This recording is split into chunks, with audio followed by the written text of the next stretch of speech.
পাওয়া যায়। মা হালিমা তুষাদিয়া বলে, বোন আমিনা, আমি জানি তোমার স্বামী নাই, তোমার স্বামী মারা গেছে। ও আমিনা, তাড়াতাড়ি করে তুমি দরজা একটু খুলে দাও, আমি তোমার মুস্তাফাকে নেওয়ার জন্য এসেছি। ও আমিনা, আমি টাকা পয়সা কিছুই তোমার কাছে চাই না। হযরত আমাজান আমিনা রাদিয়াল্লাহু তাআলা আনহু তিনি দাখিলাত ইসলামিয়া দরজাটা খুলে দিলেন। মা হালিমা তুষাদিয়া বলে, এই আমিনা, ও একটু মুহাম্মদকে একটু দেখিয়ে দাও। মা হালিমা তুষাদিয়াকে একটু কাপড়টা সরিয়ে দেখিয়েছে। আমার আপনার নবী সাল্লাল্লাহু আলাইহি ওয়াসাল্লাম মা হালিমা তুষাদিয়াকে দেখার সঙ্গে সঙ্গে মুচকি একটা হাসি মেরে দিয়েছে। মা হালিমা তুষাদিয়া বলে, আমার প্রাণটা যেন এই সন্তানের প্রতি জুড়ে গেছে, মনে হচ্ছে সন্তানটা আমাকে অনেক দিন থেকে চেনে। আমার নবী পাক সাল্লাল্লাহু আলাইহি ওয়াসাল্লাম যেমনি মা হালিমা তুষাদিয়াকে দেখেছেন, সঙ্গে সঙ্গে এত মুচকি হাসি মেরেছেন, মা হালিমা তুষাদিয়ার মন জুড়িয়ে গেছে যে কিছু পাই বা না পাই, এই সন্তানকে আমি নিয়ে যাবো আর যাবো। মা হালিমা তুষাদিয়া বলে, বোন, তোমার কাছে কোনো টাকা পয়সা আমার লাগবে না। বলতেছে, বোন, মুহাম্মদকে একটু আমাকে দাও, সে এখনো কোরমা খেজুর কিছুই খাওয়া জানে না, তাকে একটু আমায় দাও, আমি তাকে দুধ পান করে দেখি সে দুধ পান করছে কিনা। আমাজান আমিনা রাদিয়াল্লাহু তাআলা আনহা তিনি মা হালিমা তুষাদিয়া বলে দিলেন। মা হালিমা তুষাদিয়া তিনি দাখিলাত ইসলামের দাওয়াত স্তরে লাগিয়ে দিয়েছেন। আমার আপনার নবী সাল্লাল্লাহু আলাইহি ওয়াসাল্লাম যেন দুধ টানতে শুরু করে দিয়েছেন, দুধ পান করতে শুরু করে দিয়েছেন। মা হালিমা তুষাদিয়া কিছুক্ষণ পর আবার শিশু নবী মুস্তাফাকে ডান বাম দিকে লাগিয়ে দিয়েছেন। আমার নবী পাক সাল্লাল্লাহু আলাইহি ওয়াসাল্লাম মুখটা যেন ফিরিয়ে দেয়, মা হালিমা তুষাদিয়া আবার ডান দিকে লাগিয়ে দিয়েছেন। আবার আমার নবী সাল্লাল্লাহু আলাইহি ওয়াসাল্লাম টানতে শুরু করে দিয়েছেন। মা হালিমা তুষাদিয়া আবার ডান বাম স্তনে লাগিয়েছেন। আবার আপনার নবী সাল্লাল্লাহু আলাইহি ওয়াসাল্লাম মুখটা ফিরিয়ে নেয়। আমার আপনার নবী সাল্লাল্লাহু আলাইহি ওয়াসাল্লাম বোঝাতে চান, মা হালিমা, আমাকে আল্লাহ পাক আল্লাহ তাআলা বলেছেন, ওয়া মা আরসালনাকা ইল্লা রাহমাতাল লিল আলামিন। হে মা হালিমা, আমাকে আল্লাহ পাক আল্লাহ তাআলা রহমত স্বরূপ পৃথিবীর বুকে পাঠিয়েছে। হে হালিমা, আমাকে, আমি জানি আমার ওই হকটা হচ্ছে ভাইয়ের হক, আমি ভাইয়ের হককে ফাঁকি না দিতে আসি নাই, আমি ভাইয়ের হককে পক্ষভাবে বুঝিয়ে দেওয়ার জন্য আমাকে আল্লাহ পাক আল্লাহ তাআলা এই পৃথিবীর বুকে পাঠিয়েছে। দাখিলাত ইসলামিয়া মা হালিমা তুষাদিয়া নবী পাক সাল্লাল্লাহু আলাইহি ওয়াসাল্লামকে 2 বছরের চুক্তি করে ঘোড়া 2 বছরের চুক্তি করলেন। 2 বছরের চুক্তি করার পরে ঘোড়ার উপরে চেপে নিলেন। ঘোড়ার উপরে চাপার পরে ঘোড়া বাবা দুর্বল ঘোড়া, দুর্বল উট ছিল, এই দুর্বল উট যেন এত তেজ ছুটতে লাগলো ঘোড়ার মতো, মনে হচ্ছে যে ঘোড়া ছুটছে। দাখিলাত ইসলামিয়া ঘোড়া ছুটছে এইরকম মনে হয়। যারা আগে চলে গেছিল হালিমার ওই সাথী সঙ্গীরা, যারা বাচ্চা নিয়ে যাচ্ছিল ওই তায়েফের দিকে, সেই সময় তাদের কাছাকাছি গেছে, তারা ডাক দিয়ে বলে, দেখ, মনে হয় ওটাই হালিমা।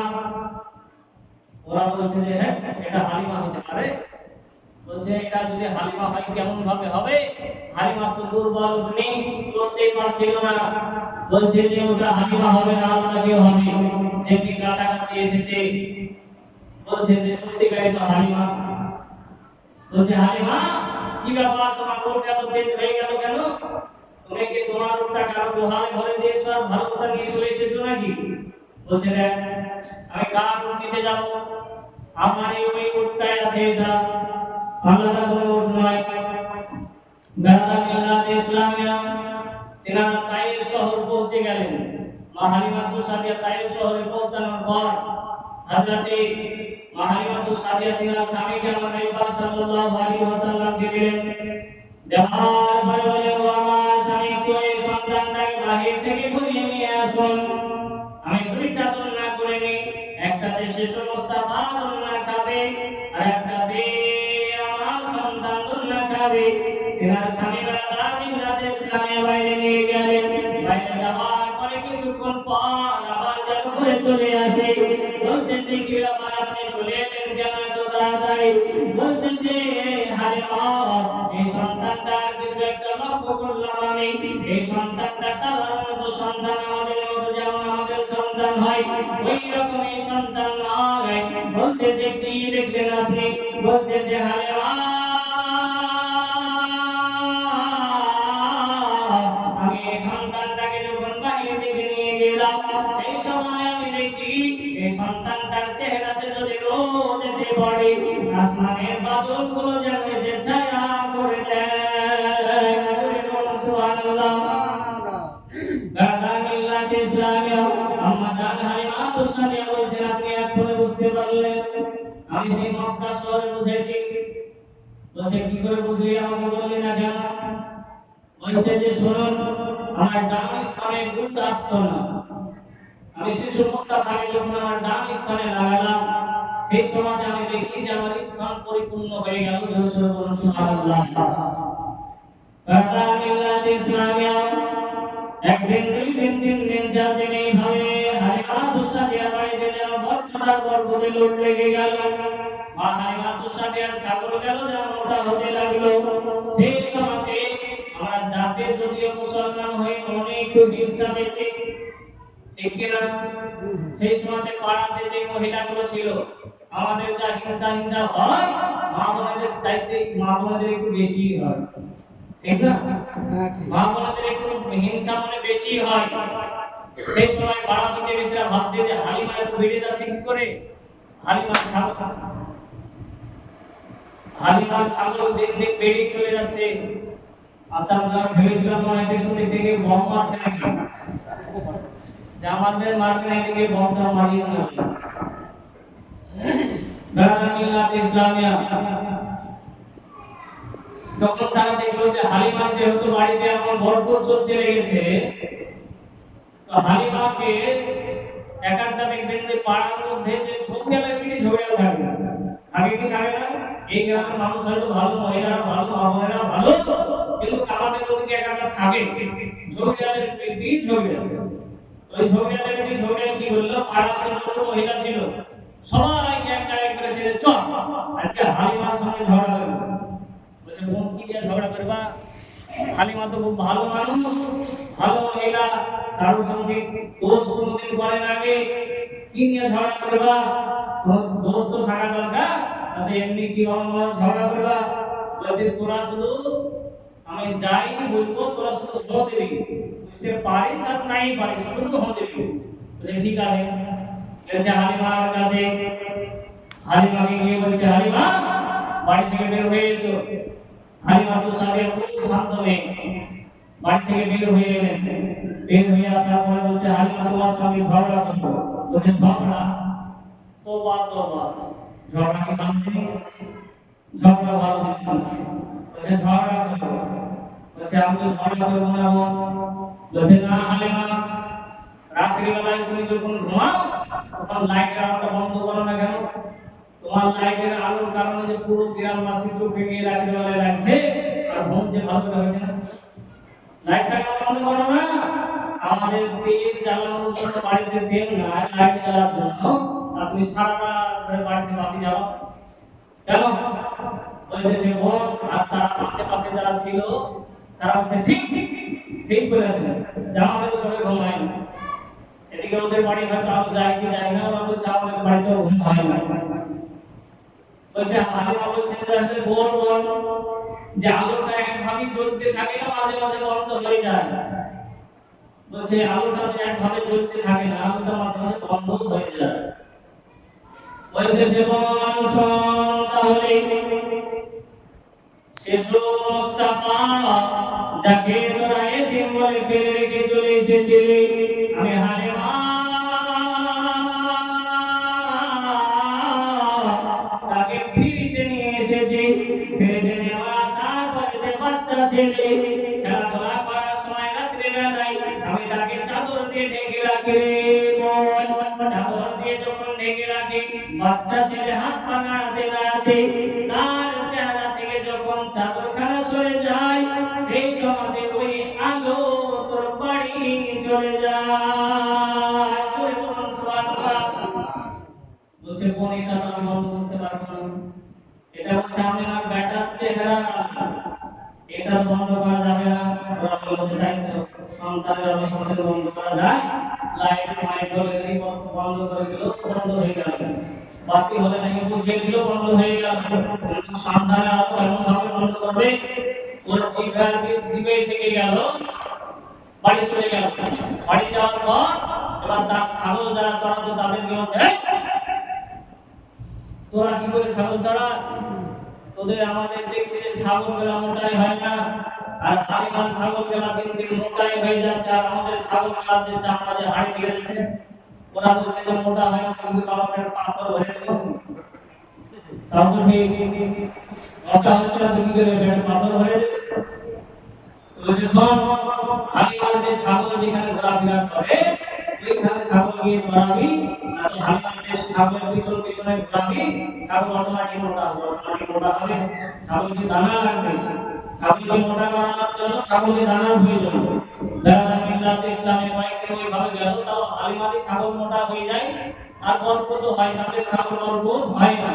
এইভাবে যখন এক মাস কেটে গেল, ওদিকে মা আমিনা রাদিয়াল্লাহু তাআলা সন্তানের জন্য কান্না করে, আমার সন্তানটা কেমন আছে, সুস্থ আছে না অসুস্থ আছে।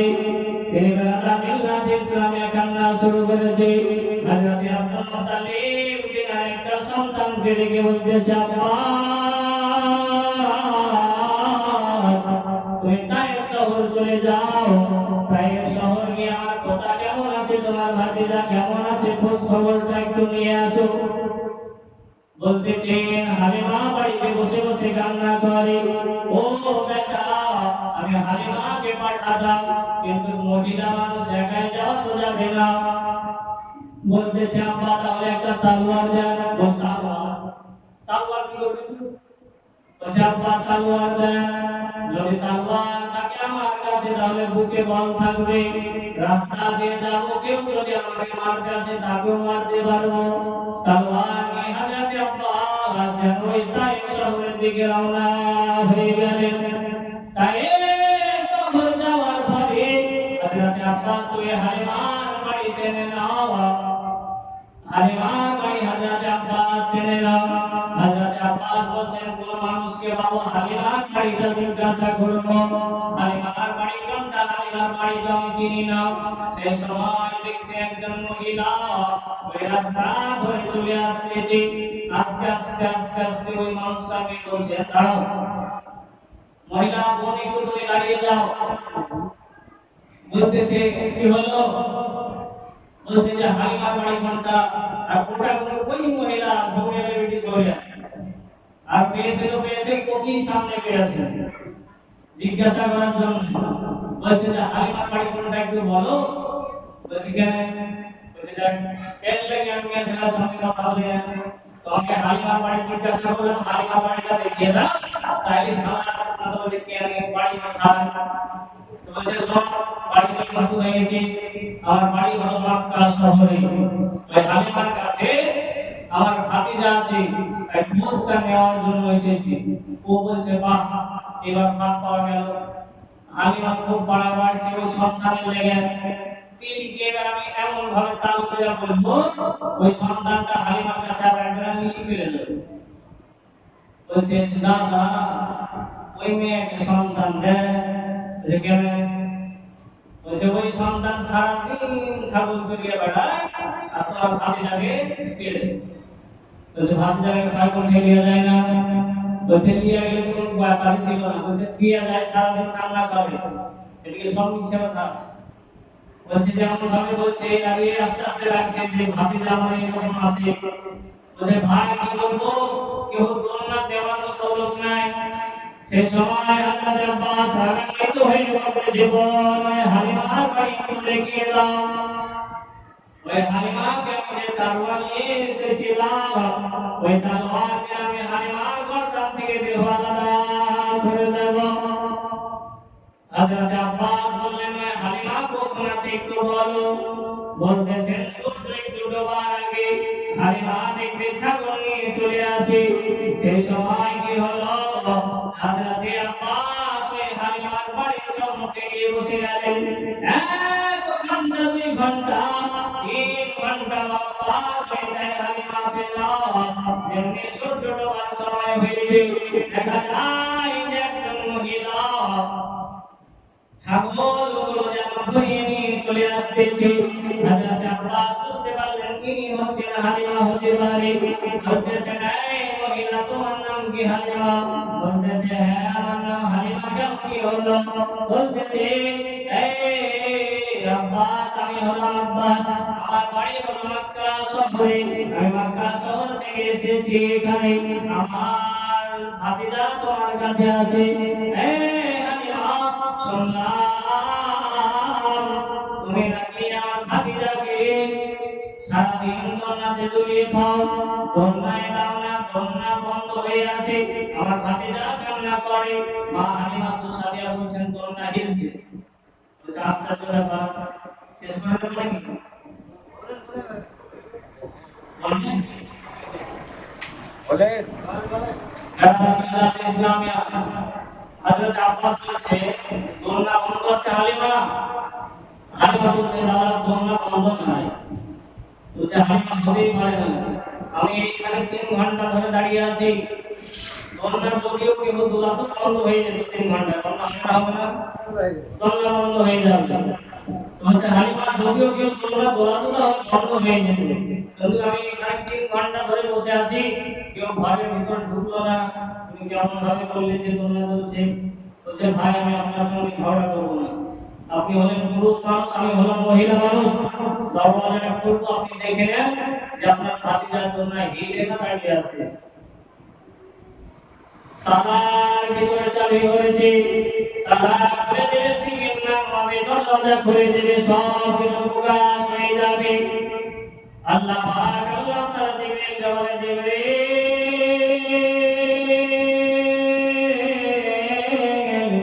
পৃথিবীর বুকে চলে যাও, হালিমার বাড়ি চলে যাও।